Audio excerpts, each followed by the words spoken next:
What's up, family? Welcome back to the first episode of Selling Paris, the podcast. I'm your host, Tevin McCleary, your go-to real estate expert, here to help you navigate the wild world of buying, selling, and everything in between in the beautiful state of Texas. So stay tuned for this first episode. We're going to talk about home buying. Today, we are talking about something big, your first home purchase.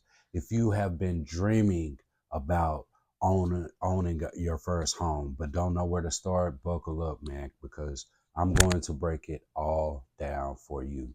We'll cover the home buying process, give you real life scenarios, and even bust a few myths on the way.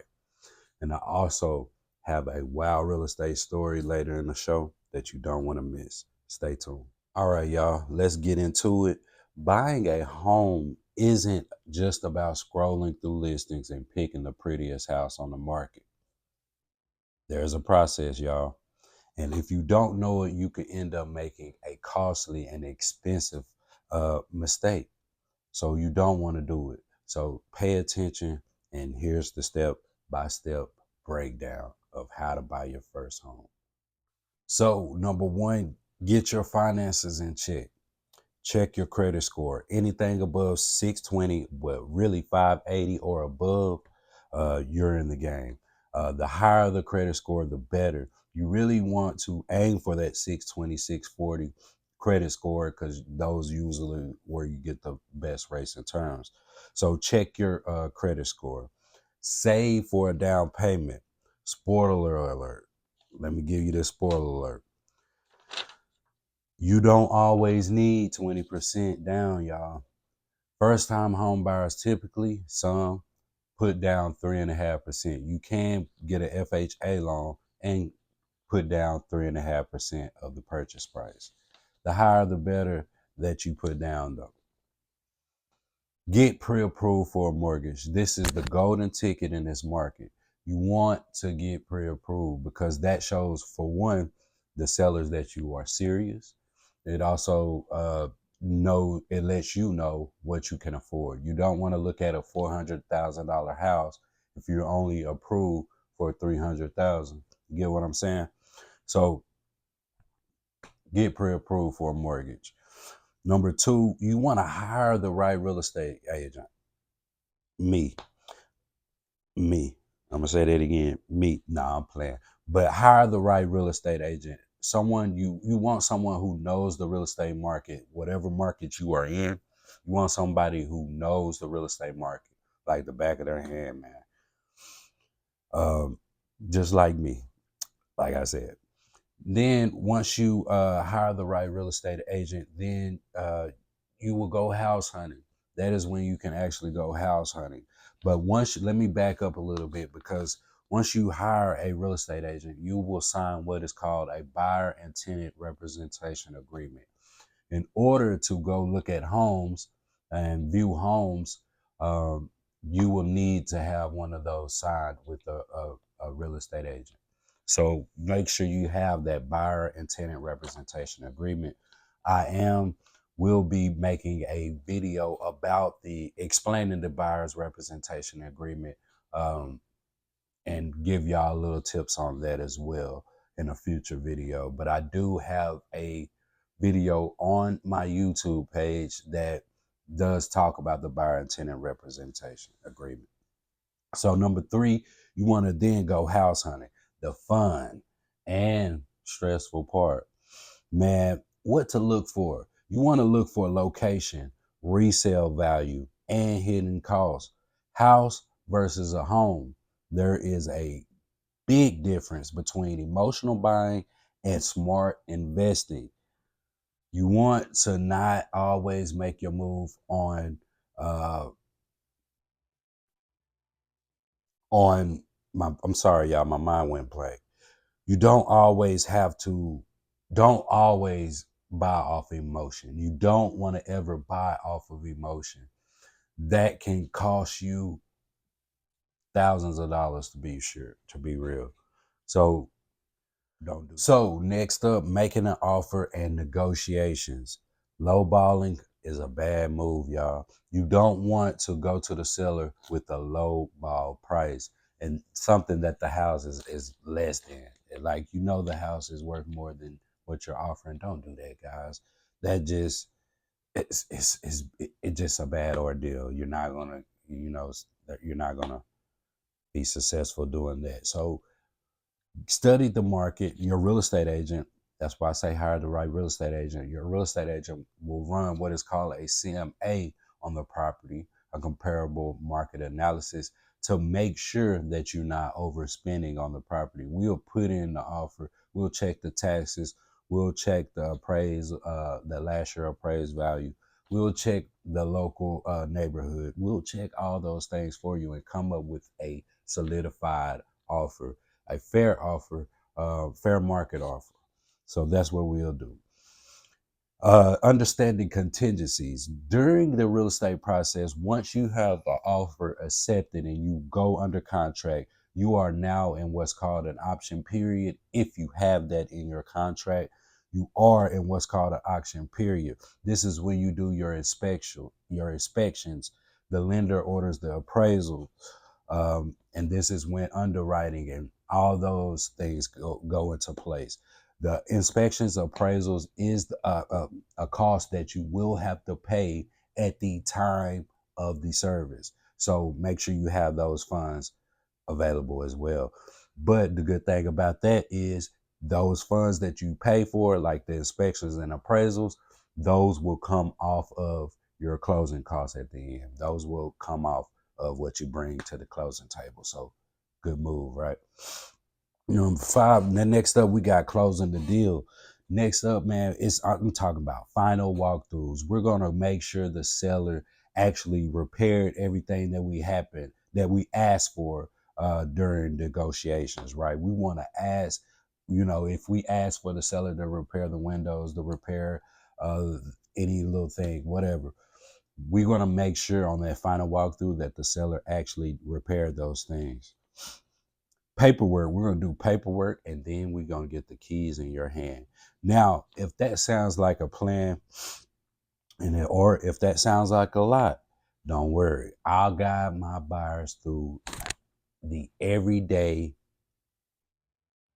So now we're going to go to closing the deal. Final walkthroughs happen during this time. So what a final walkthrough is after all that stuff, we go through underwriting, we go through inspections and appraisals. We're going to go through the final walkthrough and go through the entire house and make sure that the home is how we want it to be. We want to make sure the seller actually fixed or repaired whatever we asked them to repair. So that's what we're going to do for final walkthrough. We usually go to final walkthrough a couple of days before closing, but could be sooner or whatever. We're going to do paperwork. You are going to sign a lot of documents on closing day. You're going to sign a lot of it. Then once that is secured, you sign the paperwork, you hand over your down payment, what you were supposed to bring to closing table. Then once those funds are transferred to the seller and the seller gets his money, everybody get paid, that is when you get the keys to your new home. Now, if that sounds like a lot, don't worry. I guide my buyers through this every day, and trust me, you got this. It's not as difficult as y'all think it is. So let's talk about what happens when you find a house, but so does 10 other buyers. Let me tell you about my client, Sarah. I ain't gonna lie. She said I can talk about this, so I guess it's cool. So she was a first time home buyer, fell in love with this cute brick home in a quiet neighborhood in Paris, Texas. She was ready to go all in. Problem though, it was five other offers. So the market was really hot. Sellers was getting multiple offers. Now, Sarah, she wanted to be low. She wanted to come in. I think the asking price was two 289,000, I believe, but she wanted to bid she wanted to put in an offer for 230, I believe. The house got appraised for 280, but she wanted to put in for 230, uh, to just to see if she could save a little money. Now I told her, I said, man, girl, hey, because I had a relationship with my clients. I was like, man, hey, this ain't the flea market. You might not want to bid low because we got 5 other offers that's over here that might have the best offer. Instead, we made her offer stand out. And guess what? She got the house. She got the house. We offering a strong but reasonable price.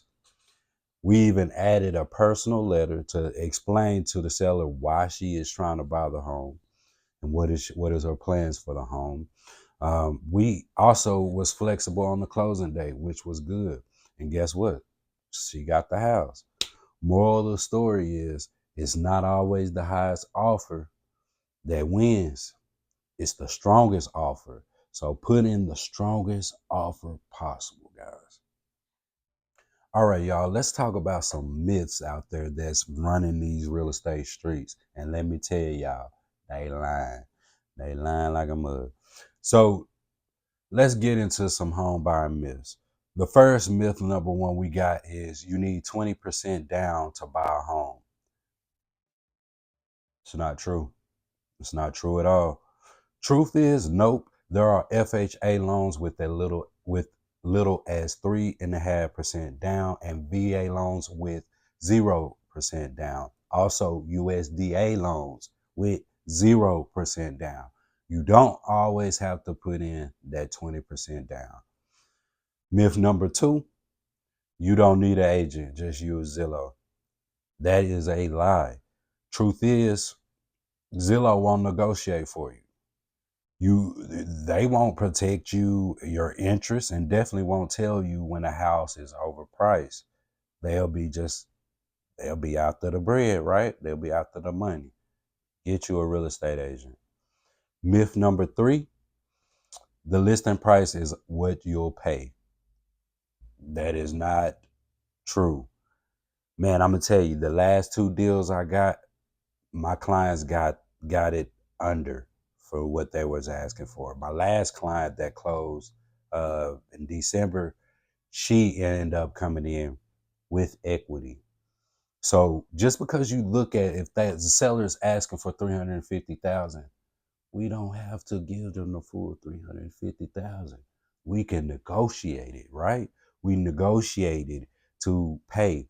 I know sellers in Lamar County, Texas, typically, I know right now they're getting at least 97, 98% of what they're asking for. So we can always go down.